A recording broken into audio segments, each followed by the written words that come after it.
जय जिजाऊ जय शिवराय। तर माझ्या माता बहिणींना मला एक जुनी घटना आहे, त्या घटनेची मला आठवण करून द्यायची। घटना जुनी आहे पण सत्य आहे, छत्रपती शिवाजी महाराजांच्या काळातली, की गोपनारी हिरकणी गडा गेली, ही तर आपण ऐकूनच चालच। तर त्या हिरकणीनं किती म्हणजे असं धाडस केलं की गड उतार व्हायचा।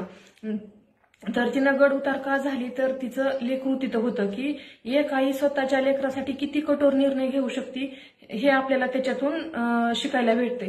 तर तसाच कठोर निर्णय आपल्याला पण आपण आपल्या लेकरासाठी संघर्ष करायला पाहिजे, आरक्षण भेटेपर्यंत आपण तसा संघर्ष करायला पाहिजे। तर म्हणजे रायगड किल्ला तर भरपूर असं उंच आहे, आता मी पण तिथं जाऊन आलेली आहे। तर असं खालून जोपर्यंत आपण बघतो तोपर्यंत फक्त डोंगरच दिसतंय। तर अशा डोंगरावरून सुद्धा त्या हिरकणीताई गड उतार झाल्या। त्यांनी फक्त आपलं लेकरू समोर ठेवलं की त्यांना असा विचार आला नाही आपला हात निसटला तर काय होईल, पाय निसटला तर काय होईल। त्यांच्या अंगाला भरपूर जखमा पण झाल्या, पण त्यांचा भक्कमपणे त्यांच्या हातावरती आणि पायावरती विश्वास होता की आपण हे निष्ठू नाही दिलं तर आपण उतरू शकतो म्हणून। तसं दुसऱ्या कोणत्याही गोष्टी न समोर ठेवता आपण संघर्षाची तयारी ठेवली पाहिजे, की जिद्द ठेवायची की आपण आरक्षण घेतल्याशिवाय माघार यायचं नाही। जिद्द, प्रयत्न आणि चिकाटी, सातत्य ह्या गोष्टी असल्या ना की बरोबर यश हे 100% उभा असतंच आपल्यासाठी।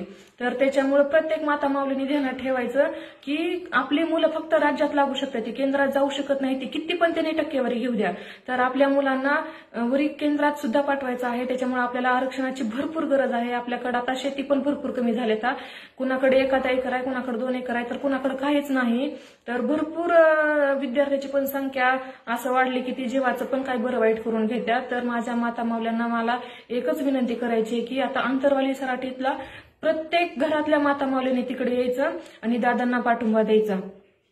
तर की जसं ज्यावेळेस त्या हिरकणीताईंनी गड उतार केला, स्वतःच्या लेकराचा विचार करून लेकरांना भेटल्या, दुसऱ्या दिवशी त्यांना तिथं छत्रपती शिवाजी महाराजांनी साडी चोळी देऊन त्यांचा सत्कार वगैरे ही केला आणि त्या बुरुजाला हिरकणी बुरुज असं नाव दिलं। तर ज्यावेळेस आपण जितका मोठा संघर्ष करू तितकं मोठं यश आपल्या पदरात पडतंय आणि तिथून आपली ओळख नवी निर्माण होती। तर असं काय आणखीन घडायचं असेल की 2024 मध्ये या मराठा समाजानं आरक्षण घेतलं, सरकारला गुडघ्यावर टेकवलं आणि आरक्षण घेतलं, हे घडणारच आहे आणि ती घेतल्याशिवाय आपल्याला माघार घ्यायची नाही। बस फक्त आपल्याला सातत्यानं चिकाटीनं आपल्याला ही लढायचा आहे आणि दादांना एकट्याला उघडं पडू द्यायचं नाही, हे माता माऊलींनी लक्षात ठेवायचं की कोणच काही करू शकत नाही।